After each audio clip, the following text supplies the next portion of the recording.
Hi,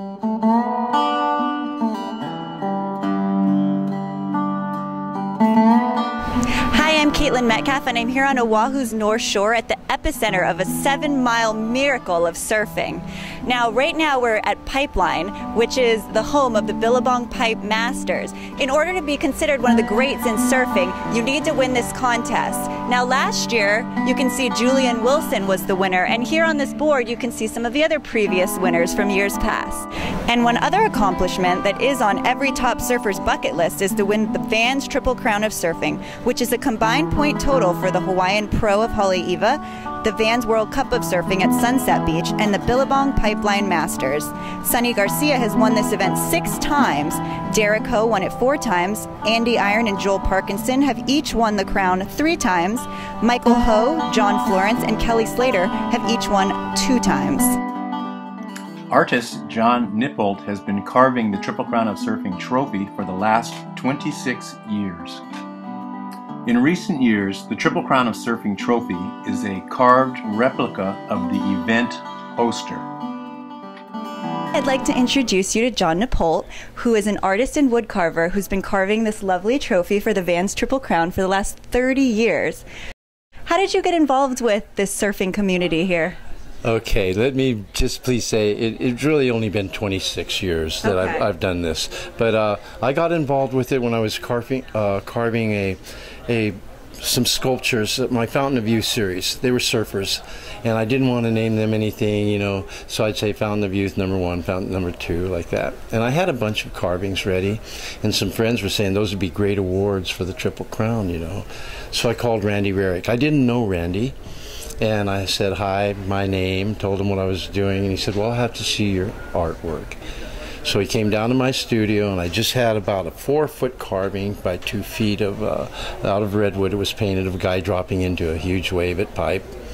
And he said, this looks just like the poster.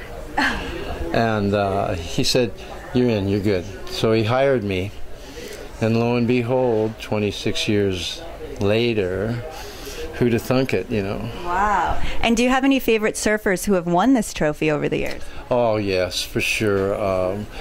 Derek Ho, the whole family. I have friends of their father and friends that knew them when they were young. And I carved Derek Ho's gateway and his entranceway. So he was my favorite for a long time, but it's gone into John. But I like the best man, the best surfer. I really do.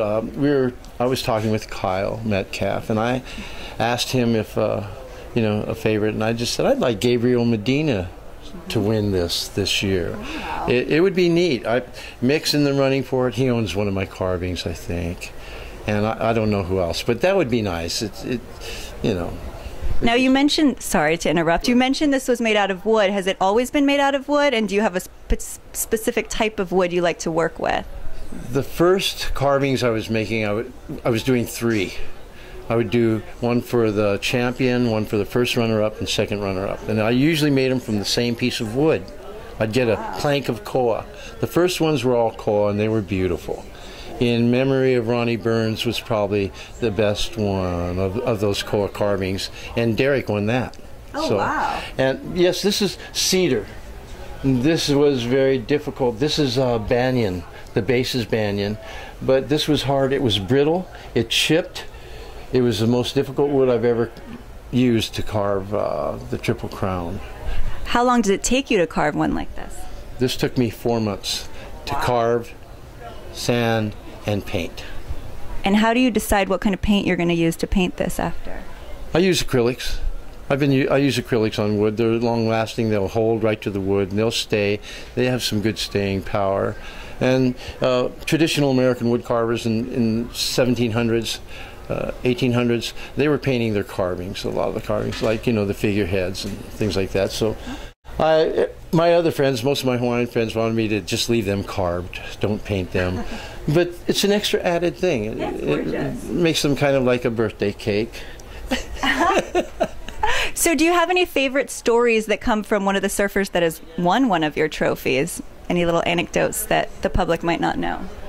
Well, there's a good story about Andy Irons, I carved a redwood carving for him, and it was really nice. It was a surfer dropping down on both sides, and it looked like a wreath.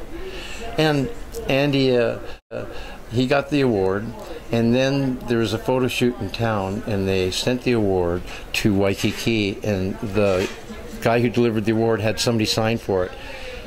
It wasn't the guy working in the store. The guy signed for it and took the carving. Oh no! So Billabong had to they had to commission me to do a new one. So I did a really beautiful one out of Cuban mahogany, and that's when the price of my carving started going up. Okay. Now, last question. I hear you no longer live in Hawaii. Can you tell me where you live, and will you still be involved with the event? I live in the Puget Sound now. I live on the San Juan Island.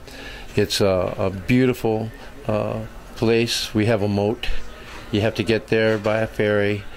I've been involved with the arts there. I entered one of my carvings into the county fair. That's the most prestigious they have up there under professional, and it took the grand prize. And it was a surf carving too, out of koa. That's great. Yeah, so I'm still carving, but I don't know about next year. Could you tell me a story about your earring? I have a gold earring here. Oh, I like that. And the first time I saw this design, it was a silver one, a silver surfer, and my friend Buttons Kaluhio Kalani, Monty, he had a couple of them, and I was teaching him how to play ping pong, and he gave me one.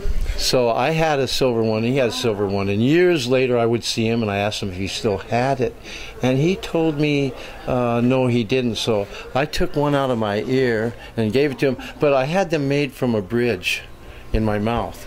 The gold came the gold came from my mouth, and I have another bridge, and I'm going to make more. So if you ever see any gold earrings like this, you know they came from my mouth. It's very special. So 4 months of my life to do these. I don't know if I'll have that this next time. Well, thank you so much for your time. Thanks for your involvement for these many years. And can you say aloha to the Surfing Heritage Museum in San Clemente, California? Aloha, San Clemente. Pochi. Oh, I remember some places we used to surf down there. Aloha, thanks guys. Aloha, thank you.